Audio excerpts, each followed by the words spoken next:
अस्सलामुअलैकुम वरहमतुल्लाहि वबरकातुहू। प्यारे नाज़रीन, उम्मीद करता हूँ आप खैरियत से होंगे। ईरान और इज़राइल के दरमियान में जो वॉर हो रही है, जो जंग हो रही है, इसके पीछे सबब क्या है, इसका रीज़न क्या है और क्यों आखिरकार ये जंग ज़ोर पकड़ती जा रही है।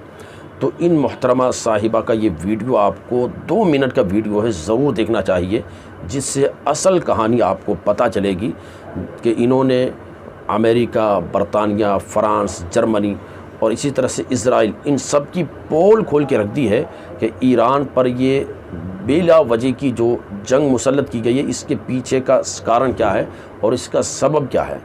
इजराइल ने जब अपनी जंग फिलिस्तीनियों के खिलाफ शुरू की थी तो ये बोल करके शुरू की थी कि हम हमास के अटैक का बदला ले रहे हैं, जबकि हमास के अटैक से कुछ शुरू नहीं हुआ था। फिलिस्तीनियों के ऊपर इजराइल का दमन 7 दशक पुराना है और धीरे धीरे, और अगर एक बार हम लोग मान भी लें कि मान लीजिए ये हमास के अटैक के बाद हुआ है, तो जैसे जैसे चीजें आगे बढ़ी, समय आगे बढ़ा, हमने देखा कि एक के बाद एक वो जो झूठ सामने रख रहा था इजराइल, वो साबित हुआ कि वो झूठ है। हमने देखा किस तरीके से उसने बोला हम हमास के टेररिस्ट बेसिस पे अटैक कर रहे हैं, फिर जाकर के रेजिडेंशियल एरियाज में अटैक किया।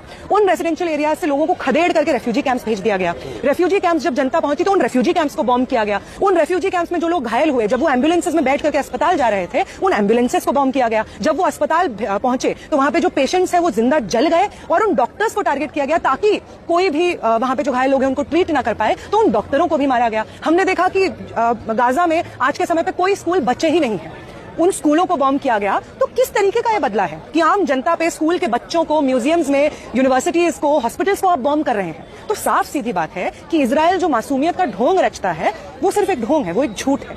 हम देख रहे हैं कि किस तरीके से, और यूएस की तो आप बात मत कीजिए, जितनी बार यूएन में ये रेजोल्यूशन पुश होता है कि गाजा का ब्लॉकेड हटाया जाए, यूएन उसको वीटो कर देता है। और इतनी शर्म की बात है, हिंदुस्तान की सरकार उसके साथ खड़ी रहती है। जितनी बार यूएन में रेजोल्यूशन पेश होता है कि सीजफायर हो, यूएस उसको वीटो कर देता है। वो तमाम यूरोपियन नेशंस जो नाज़ी जर्मनी में अच्छे से जान रहे थे, समझ रहे थे कि यहूदियों के साथ किस तरीके का जनसंहार, नरसंहार चल रहा है, और कुछ नहीं बोल रहे थे।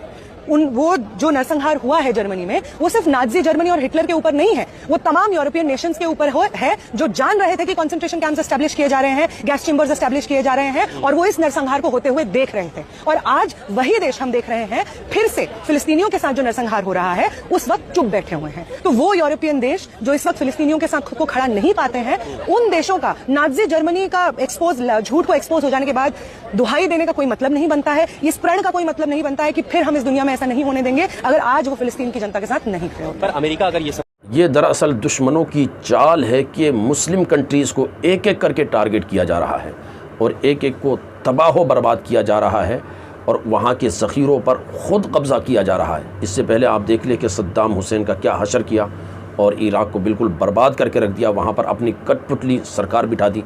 और इसी तरह से सीरिया के अंदर हुआ, लबनान के अंदर हुआ और लीबिया के अंदर हुआ।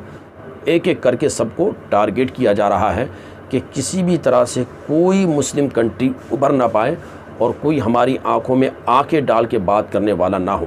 अभी 57 इस्लामी कंट्रीज़ में से 21 ऐसी कंट्रीज़ है, 21 ऐसे मुल्क हैं जिन्होंने ईरान का सपोर्ट किया है और इन हमलों की पुरज़ोर मसम्मत की है और उन्होंने ईरान के साथ हिमायत की है।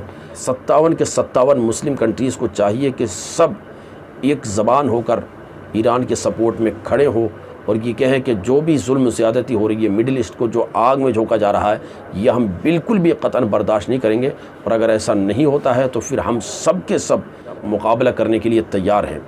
तो अब देखते हैं कि ये आखिरकार क्या होता है। अल्लाह करे कि जंगों से कभी किसी का भला नहीं होता है। इस तरह की वॉर में, इस तरह की जंगों में आम लोगों का नुकसान होता है और मुल्कों की बर्बादी होती है, लेकिन फिर भी है कि दुनिया में जंगें लड़ी जा रही होती है। तो ये जंगों का ख़ात्मा हो, लोग इत्मीनान से रहे, सुकून से रहे, कहीं भी ज़्यादती जुल्म किसी के साथ भी ना हो।